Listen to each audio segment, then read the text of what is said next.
Shalom, selamat pagi jemaat yang dikasihi Tuhan. Kembali lagi di lain saya Fata Guntung Payung. Apa kabar Bapak Ibu Saudara-saudari sekalian? Semoga selalu dalam keadaan sehat dan diberkati Tuhan. Mengawali seluruh aktivitas di hari ini, mari kita merenungkan firman Tuhan secara bersama-sama. Namun sebelum itu, kita satu di dalam doa. Terima kasih banyak Tuhan Yesus, ketika kami boleh bangun di pagi hari ini, kami semua diberkati. Tuhan mengawali seluruh aktivitas kami mau melandasi kehidupan kami dengan firman-Mu. Dan biarlah firman ini kami mau melakukannya dalam kehidupan dari hari lepas hari. Bersabdalah ya Tuhan, karena kami siap mendengarkan firman-Mu. Amin. Jemaat yang dikasihi oleh Tuhan, hari ini pembacaan kita terambil dari Kisah Para Rasul 16 ayat 32 sampai 34. Kisah Para Rasul 16 ayat 32 sampai ayatnya yang ke-34. Diberikan tema, seisi rumah percaya Allah. Dan fokus ayat perenungan kita di pagi ini dari ayat 34b. Yang berbunyi demikian.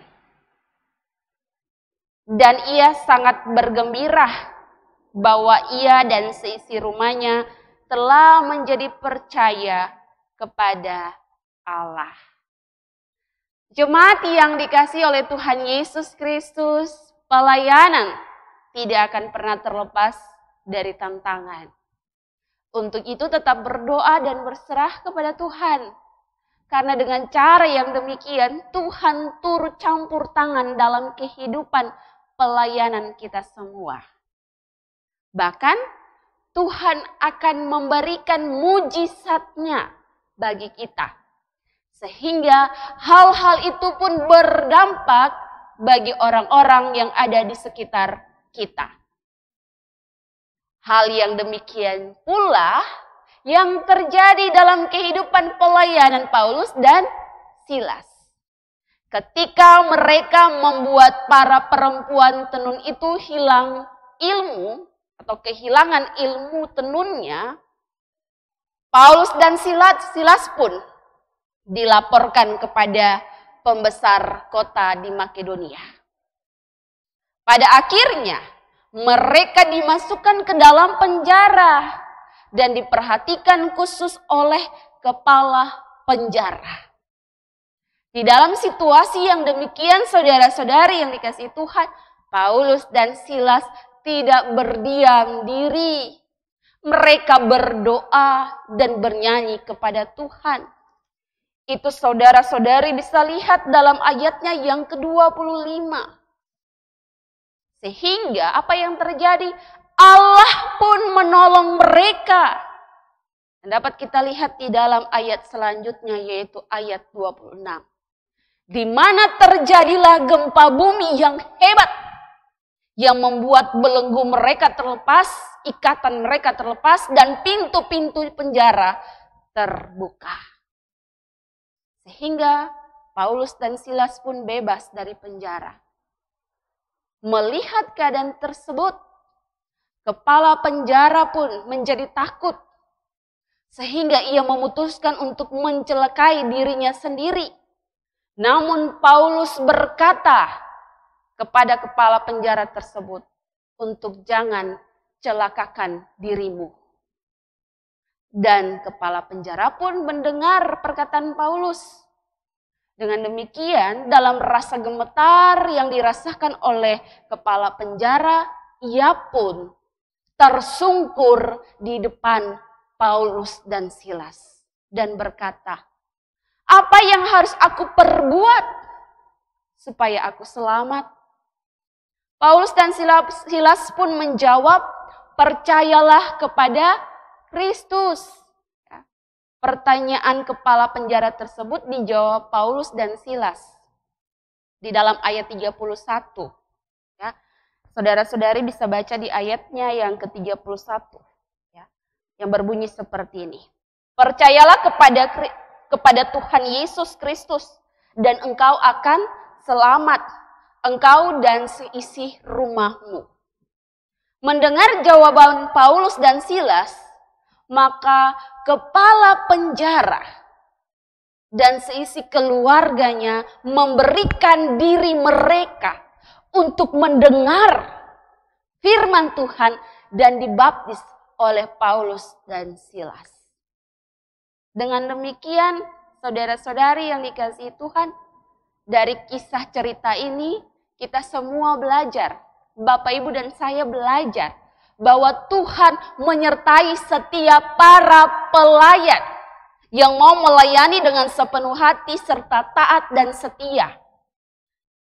Bahkan dalam penyertaannya ada mujizat yang juga akan hadir bagi setiap para pelayan. Ketika kita semua jemaat Tuhan, pelayan-pelayan Tuhan ada di dalam tantangan-tantangan. Ketika mujizat dinyatakan olehnya, maka mujizat itu juga saudara-saudari akan berdampak pada orang-orang di sekitar kita. Mujizat yang Tuhan nyatakan akan berdampak pada orang-orang di sekeliling kita. Sehingga mereka menjadi percaya kepada Yesus Kristus. Oleh itu, bagi seluruh para pelayan-pelayan Tuhan, bagi seluruh jemaat Tuhan, kalau ada dalam tantangan pelayanan dan ada dalam tantangan hidup, mari serahkan semuanya kepada Tuhan.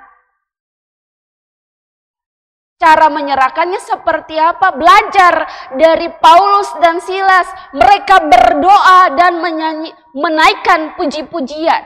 Begitu juga dengan kita. Ketika kita ada dalam tantangan-tantangan pelayanan, tantangan-tantangan hidup, mari berdoa. Bernyanyi memuji Tuhan.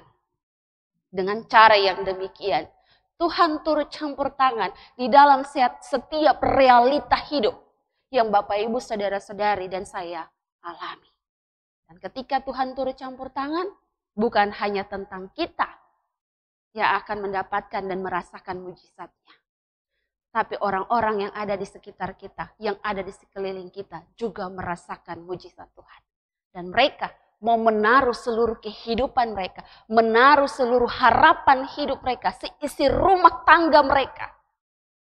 Mereka mau taruh di dalam tangan kasih Tuhan. Sehingga apa saudara-saudari? Percayalah. Ketika kita menaruh harapan hidup kepada Tuhan, Dia mengambil bagian di dalamnya. Dia yang akan menyertai langkah. Dan kita semua diberkati oleh Dia.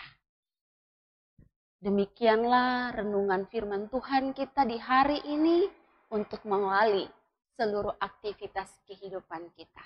Tuhan Yesus memberkati. Jemaat yang dikasihi Tuhan, mengakhiri renungan kita dan mengaminkan firman Tuhan, mari kita berdoa. Terima kasih banyak Tuhan Yesus, kami serahkan seluruh kehidupan kami di hari ini dengan segala aktivitas hidup yang akan kami lakukan. Mohon bimbing kami, tuntun kami Tuhan, supaya kami mau melakukan pekerjaan kami, tugas-tugas kami di dalam kebenaran firman-Mu, di dalam kehendak-Mu. Dan kami juga mau untuk berserah penuh untuk Tuhan. Di dalam setiap tantangan-tantangan pelayanan maupun di dalam tantangan-tantangan hidup yang kami alami.